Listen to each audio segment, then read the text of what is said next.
자, 우리 지난주까지는 의를 위하여 뭘 받는 자들이죠?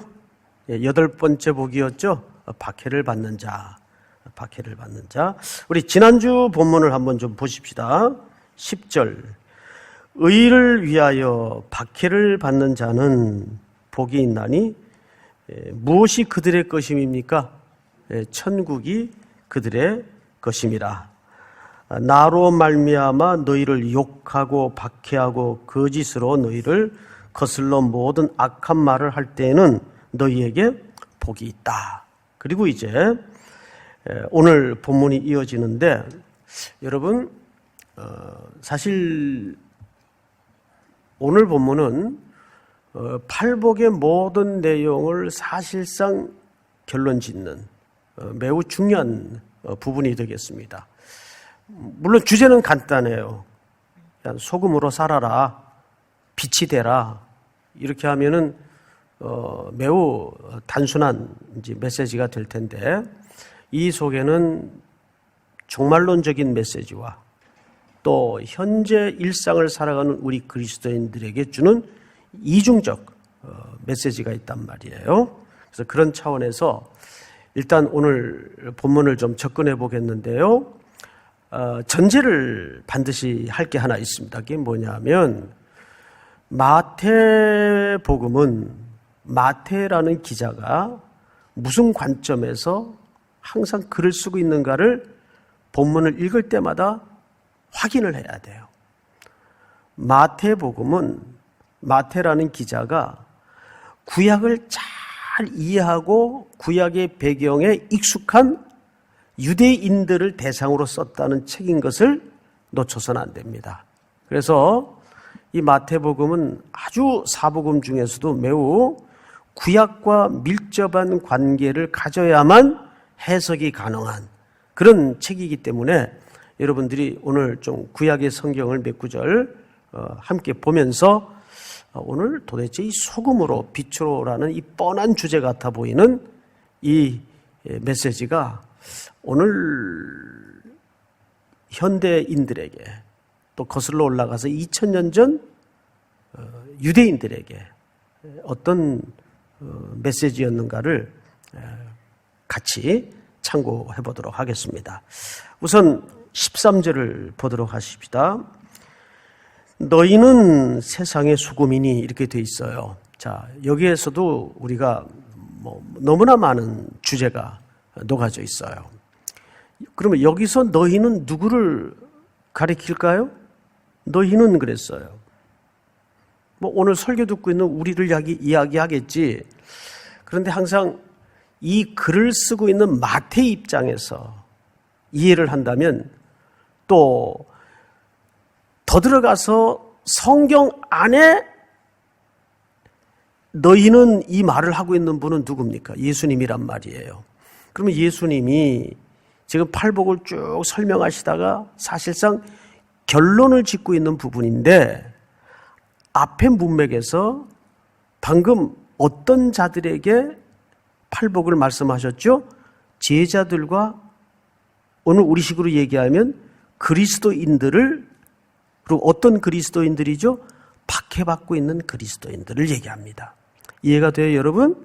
그러니까 이 문맥에서 출발하지 않으면 이것은 그냥 평범한 설명이 될 수밖에 없는데, 오늘 여기서 우리는 첫째 문맥에서 봐야 돼요.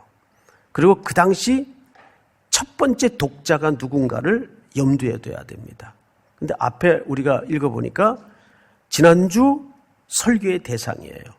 박해받는 하나님의 백성들. 근데 그 박해는 누구를 위한 박해였죠? 의를 위한 박해였어요. 그 의는 어떤 사상의 체계나 또 이데아의 세계나 개념을 말하는 것이 아니고, 성경의 모든 의는 구약적 관점에서 볼 때 그 실체가 어느 분입니까? 그리스도를 얘기하는 거예요. 그리스도가 하나님의 의예요. 믿습니까? 그러니까 모든 팔복의 주제는 그리스도입니다. 그 그리스도를 위해서 박해를 받는 자는 천국이 저희의 것임이 될 것이고, 복이 있다 설명했어요. 그리고 오늘 주제도 결국은 바로 그런 박해받는 환난과 공고함 속에서 그리스도를 따르고 그리스도를 쫓고자 하는 하나님의 백성들에게 하고 있다는 이야기를 잊어서는 안 됩니다. 그래서 너희는, 이 너희라는 것은 그 시대에 지금 이 설명과 이 선포가 어디 위에서 이루어지고 있죠? 산 위에서 이루어지고 있어요. 오늘 이 산 위에라는 주제도 굉장히 중요하고 또 뒤에 산 위에 있는 동네라는 표현을 설명할 때 말씀을 드릴 겁니다. 너희는, 자, 그런데 13절 끝에 보니까 너희는 어디의 소금이라고 되어 있죠? 세상의 소금. 원래 그 원문에는 그 영어 번역에도 보면 이게 세상이 아니고 땅이에요, 땅. 이걸 조금 의역을 그냥 세상이라고 해놓은 겁니다. 원문에는 정확하게 땅입니다. 땅이에요. 원래 헬라 말이에요. 그러면 이것을 의역해서 세상이라고 번역을 했지만 유대 관점에서 마태가 왜 하필 세상이라고 그래도 될 텐데 왜 땅이라는 독특한 표현을 차용해서 썼을까? 그것은 유대인들의 인식 세계 또는 세계관 때문입니다. 유대인들은 땅 하면 그 당시 사람들이 무슨 생각을 염두할까요? 땅은 언제나 세상 전체를 대신하는 유대식 표현이고 동시에 땅은 어둠의 주관자가 지배하는 시공간이에요. 그게 땅이에요. 그래서 원문에는 땅이라고 되어 있습니다. 근데 이걸 이제 번역을 거쳐오면서 그냥 세상이라고 번역을 한 것뿐이죠.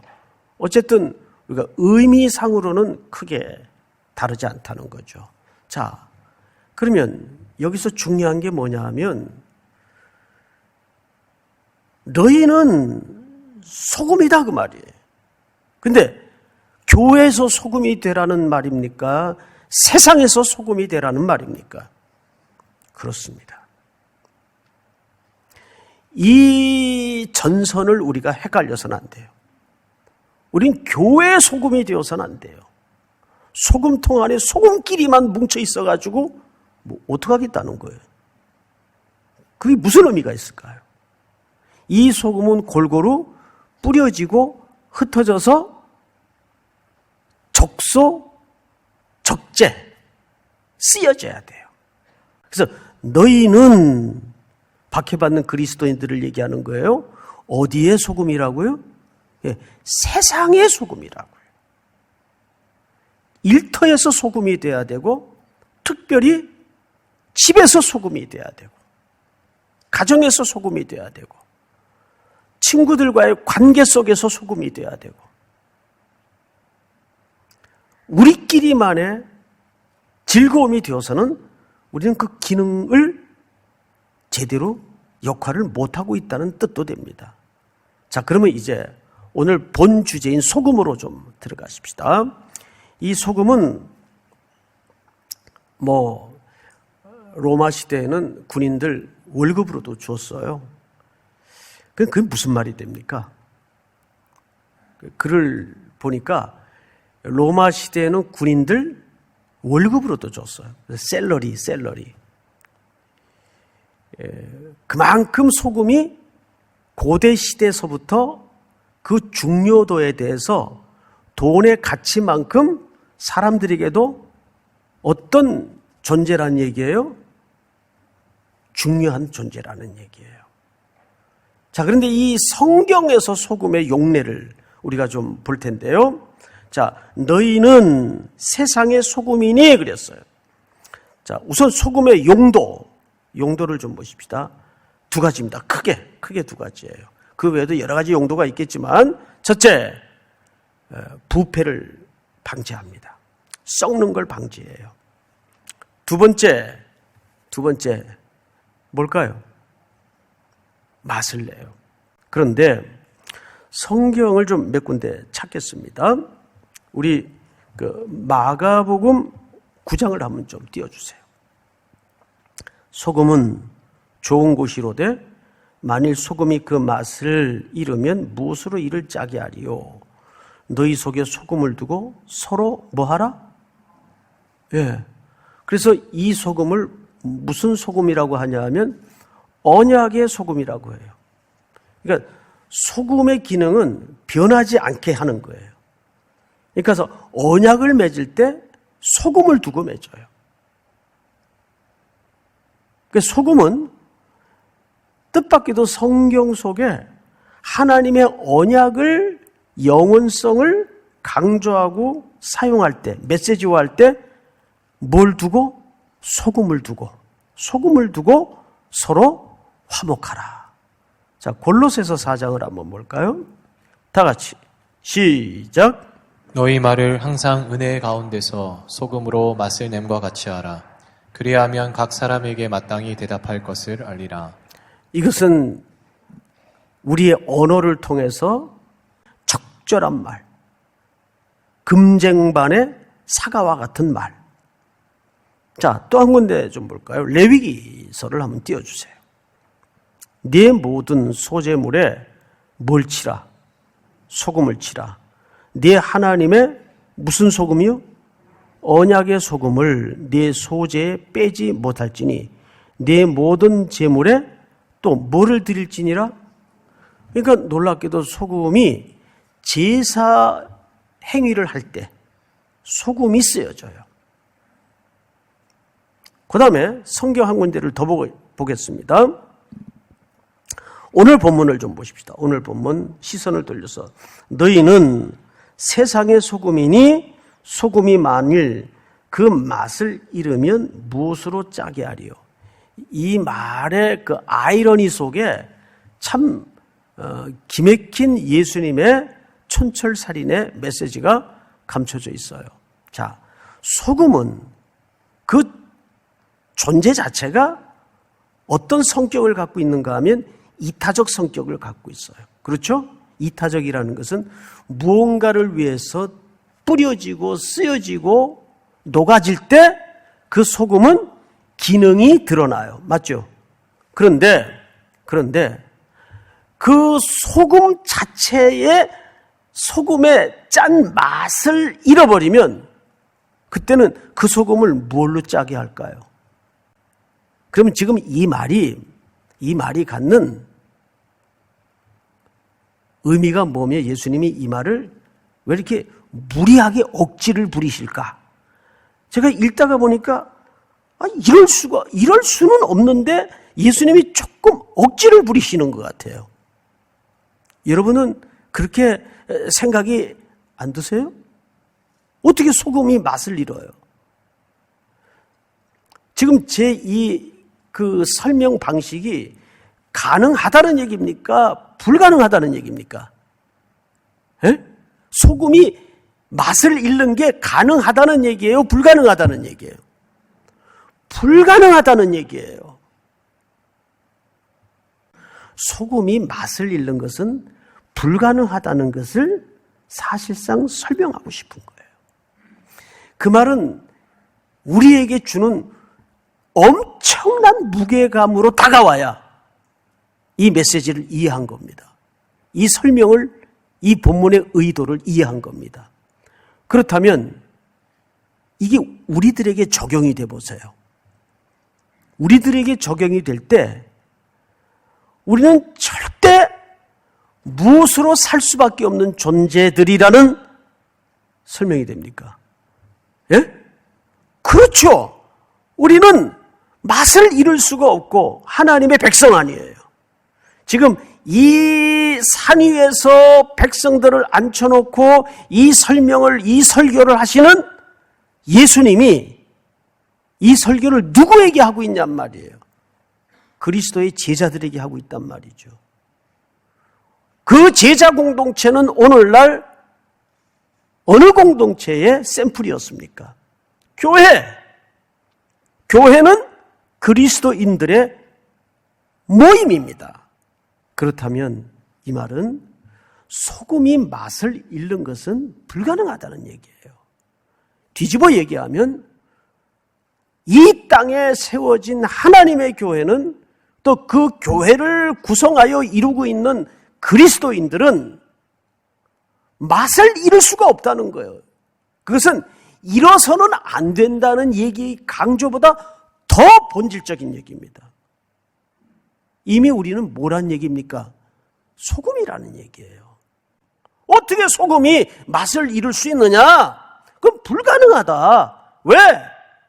예수 그리스도의 보배로운 피로 구속함을 입은 하나님의 백성들이니까 당연히 그 백성들의 삶은 소금으로 드러나고 적소에 녹아지고 세상이 썩어가는 것을 방지할 수밖에 없다는 거예요. 그러니까 이것은 무엇을 하라는 얘기입니까? 존재의 싸움입니까? 이건 존재의 싸움이에요. 우리의 잠자는 시간과 호흡 한 끝까지도 우리 삶 존재가 소금으로서 살아내려는 그런 의지를 갖고 있을 때 내 모든 삶의 영역이 소금으로서 살아내야 된다는 거예요. 이건 뭘 하라 말라보다 더 본질적인 얘기를 지금 예수님이 제자들에게 하고 있다는 얘기입니다. 믿습니까? 자, 이제 다음 14절로 넘어가겠습니다. 너희는 역시 여기에 너희도 누구를 가리키는 걸까요? 그리스도의 제자들입니다. 박해 속에 있는 제자들. 어디에 빛입니까? 세상의 빛이에요. 세상의 빛. 자, 그런데 그 세상의 빛이 지금 어디에 있는 동네가 숨겨지지 못할 것이요. 산 위에 있는 동네가 숨겨지지 못할 것이요.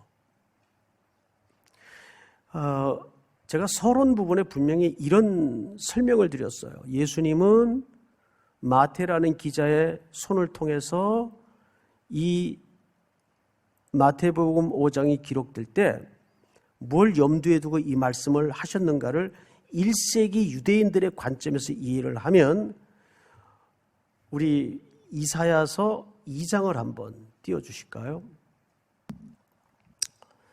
말이래, 종말입니다. 이사야가 종말론적 그 계시를 이제 받은 거죠. 말이래, 여호와의 전에 어디에? 산이, 여호와의 전에 산이 모든 산 꼭대기에 설 것이요 모든 작은 산 위에 뛰어나리니 만방이 그리로 어떻게 할 것이라?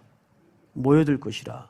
산 위에, 시온 산 위에 예루살렘이 최종적으로 완성될 종말론적 그림을 얘기하는 거예요. 자, 3절을 한번 같이 읽어볼까요? 시작. 많은 백성이 가며 이르기를 오라 우리가 여호와의 산에 오르며 야곱의 하나님의 전에 이르자. 그가 그의 길을 우리에게 가르치실 것이라. 우리가 그 길로 행하리라 하리니 이는 율법이 시온에서부터 나올 것이요 여호와의 말씀이 예루살렘에서부터 나올 것임이니라. 분명해지죠? 이사야가 말한 산에 시온산이에요. 근데 거기에서 여호와의 말씀이 예루살렘에서부터 나올 것임이라. 이것이 이사야 선지자가 본 종말론적 그림이에요. 완성될 나라, 최종적인 선한 하나님의 나라를 얘기하는 거예요. 자, 그런데 시선을 오늘 본문으로 다시 돌려서 이 이사야의 글을 염두에 두고 14절을 보시면 너희는 세상의 빛이라 산 위에 있는 동네가 숨겨지지 못할 것이 이렇게 돼 있어요. 그러면 여기에 산 위에 있는 동네는 이 동네라는 말이 오늘 뭐 우리식 청파동 이런 동네를 얘기하는 게 아니고 헬라 말에 정확하게 폴리스라고 돼 있어요. 폴리스는 그 시티, 도시를 얘기하는 거예요. 그러니까 여기에서 산 위에 있는 동네는 사실상 이 예수님 당시에 어디를 얘기하는 걸까요?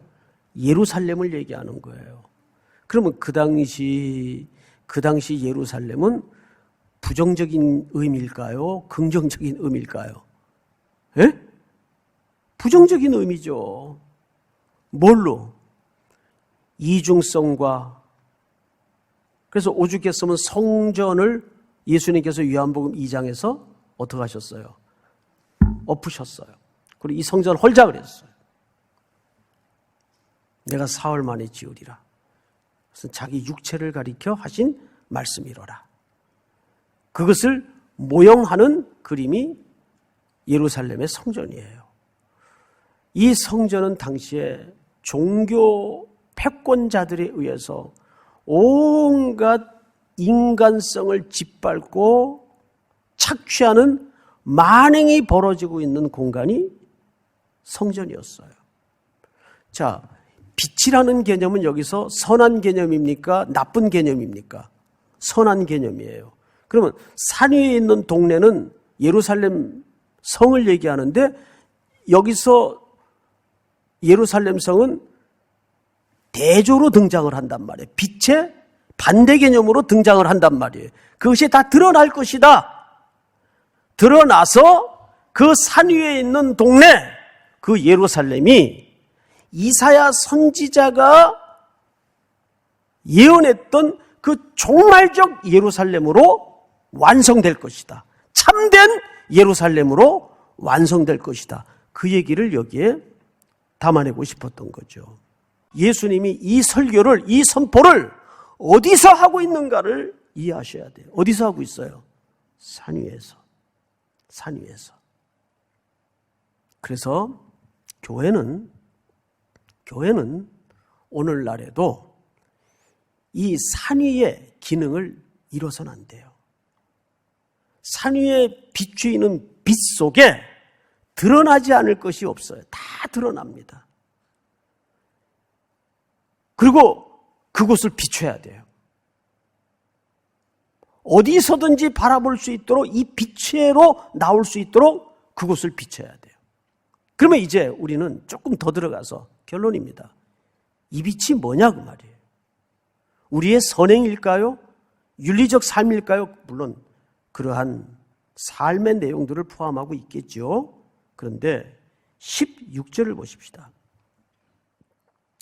이같이 너희 빛이 이렇게 되어 있죠. 이같이 너희 빛이.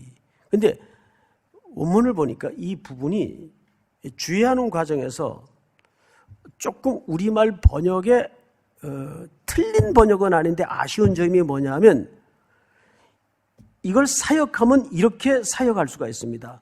원문 그대로 이같이 너희 안의 빛이 너희가 가지고 있는 빛이 그렇게 돼 있어요. 원래 사역을 해서 직역을 하자면 너희가 가지고 있는 빛이 그러면 도대체 이 빛은 우리가 가지고 있는 빛이라면 누굴 얘기합니까? 누굴 얘기하는 거예요? 이 빛은 그리스도를 얘기하는 거예요. 그러니까 우리의 모든 호흡, 눈빛, 삶의 과정 하나하나가 나의 어떤 의의를 드러내서 그 사람을 설득하고 세상을 굴복시키는 것이 아니라 누구를 바라보게 해야 돼요? 내 안에 누가 드러나야 된다는 얘기예요? 내 안에 그리스도가 드러나야 된다는 얘기예요. 사랑하는 성도 여러분, 삼일교회가 드러나서도 안 되고 누가 드러나야 돼요? 예수. 저 교회는 예수님 계신 것 같아. 저 가정 예수님 계신 것 같아. 그래서 의를 위하여, 그 의가 누구란 말입니까? 그리스도를 위하여. 이것이 소위 여기서 말하는 빛의 정체예요. 할렐루야. 오늘 이 말씀 다시 한번 붙들고 한 주를 잘 감당해내는 우리 모든 성도들이 될 수 있기를 주의 이름으로 축복합니다.